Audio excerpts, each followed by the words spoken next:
we see Ukrainians on Russian soil in the north, but we do know that one of the big projects, is to get the Crimean Peninsula. We'll see what happens next. Before we continue, we invite you to follow our channel, the only American show reporting live from Ukraine every day. It's 7:20, and the headline from Russia this morning: Putin pushed to call up more troops. Western estimates suggest Russia is losing more men on the battlefield than it can recruit to replace them. Let's go to Joseph Lindsley in Ukraine. Joe, this, I would think, would affect the Russian military for years to come, right? Absolutely, Bob. Hello from Odessa. The all-clear alarm is sounding right now. Here, there was missiles were launched by Russians from the Crimean Peninsula, which is just across the sea. For me, a little bit to the southwest. They flew over Odessa, but they went toward that shipbuilding city of Mykolaiv. But we don't have any more information on that. And meanwhile, yes, I mean, Russians, they have, on Russian soil, you have Ukrainian army in the Kursk region for over a month. And that's a pretty extraordinary thing. That is, there's not been a foreign army on Russian soil since World War II. We had the news yesterday that Ukrainians using drones hit one of Russia's biggest ammunitions and weapons depots in Toropets. These are extraordinary feats, that no one really could have imagined in February and March of 2022, when Ukraine was so weak, when Russians were on the edge of Kyiv.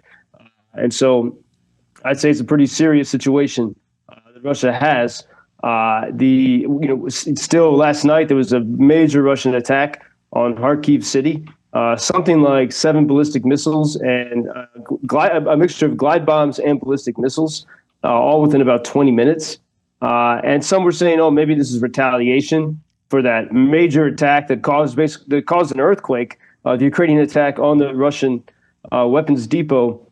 Some say, oh, maybe this attack on Kharkiv was a retaliation. But, actually, unfortunately, 7 missiles on Kharkiv is a fairly normal occurrence, at least once every few weeks. And so if it is some kind of retaliation, it's a weak one. And I think, that's what we see so often when Ukrainians do something sort of surprising and extraordinary, like entering Russian territory. There's not a major response. There's a lot of rhetoric and saber rattling. But what what we see now, Russia's having to move around its troops and try to find ways to get more people to fight. So that's, in a sense, some positive news for Ukraine. And I think, today I was just maybe an hour ago, I was running along the seafront here in Odessa. There's these lush gardens, the Turkish garden, the Greek garden, and a promenade. And instead of hearing missiles and drones earlier today, I heard the horns of the cargo ships, which is a sign of life continuing and commerce happening even in the wartime. And I'm breathing the salty air as I'm running, and I see this glass case in the promenade, and it covers the remains of a 4th century BC ancient Greek settlement that was here in these shores. Just little reminders of all the history, the wars, the trading, the civilizations that have been in this very territory, and so much history. And then I think of how history is made here, and we didn't get to talk about it with all the other news the past few days. But on Saturday, I was on that same promenade just about 10 minutes after 2 missiles hit Odessa. It was really loud in the center. We don't know for sure exactly what they hit, but usually, there's not great air defense in Odessa like there is in Kyiv. So it seemed pretty serious. But it was a very crowded evening, early Saturday, beautiful weather. And you would not have guessed, if you had just been dropped into the city after the missiles, that there had just been 2 ballistic strikes on the city. Everywhere you go, you see parents holding the hands of their children or kids by themselves on scooters, people sitting together at cafes or at the Potemkin steps, which go down to the Black Sea. At the top of the steps, there was a guy and a girl with a guitar. The girl was singing Ukrainian songs, and people were swaying and listening to the music. There's a little sort of a park in a cobbled traffic circle, and people bring glasses of wine and pints of beer carried, through the street to this little park, just to talk and relax. There's no police telling people what to do. It's just a lovely scene. And of course, as you talk to people, everyone's talking about, 10 minutes ago, that was quite a shock.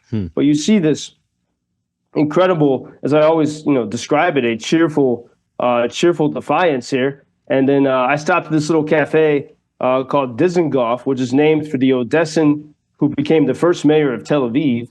And this cafe used to be known for its fish, but you can't fish freely in the Black Sea now because of the wars. So it is a bit of a struggle to get fish. But I was able to have a smoky salmon borscht with labna, Greek yogurt, and rye pita, which is sort of a nod to the Greek, Israeli, and Ukrainian heritage in this city. And so even, as missiles and drones are flying around, it is a very spirited place. And I almost got the sense after that attack on Saturday that every cafe, every passing car, they turned their music up louder, in defiance of, it was incredibly loud. Louder than the missile attack. And then this morning I went to, there's a place called the Book Market here.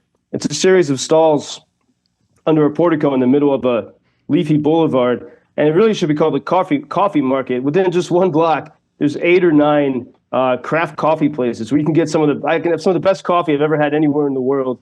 8 different places, all in one spot. And people like to gather there and, you sit outside and talk.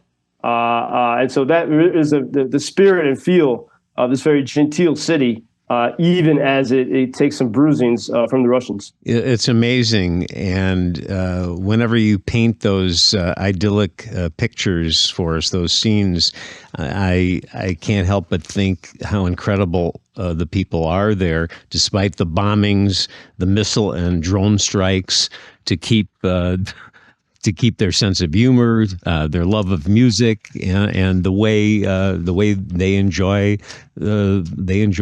just life there despite the war. So it's incredible. Yeah, I mean, I used to get annoyed sometimes, and people drive by with loud music back in America, and now you see it's a much better sound, even if you don't like that whatever type of music it is, than a missile. And I respect the spirit of defiance. And as I think about, like the missiles that were just launched a few minutes ago, that came from Crimea, which as long as Crimea is under Russian control, a place like Odessa is always going to be completely vulnerable to these surprise attacks. And so that underscores why. And maybe this will be, we see Ukrainians on Russian soil in the north, but we do know that one of the big projects is to get the Crimean Peninsula. We'll see what happens next. Hopefully peaceful sounds for a while for you there, Joseph. Thank you very much. It's always amazing to hear those slices of life. Thank you for introducing Ukraine on your social media pages.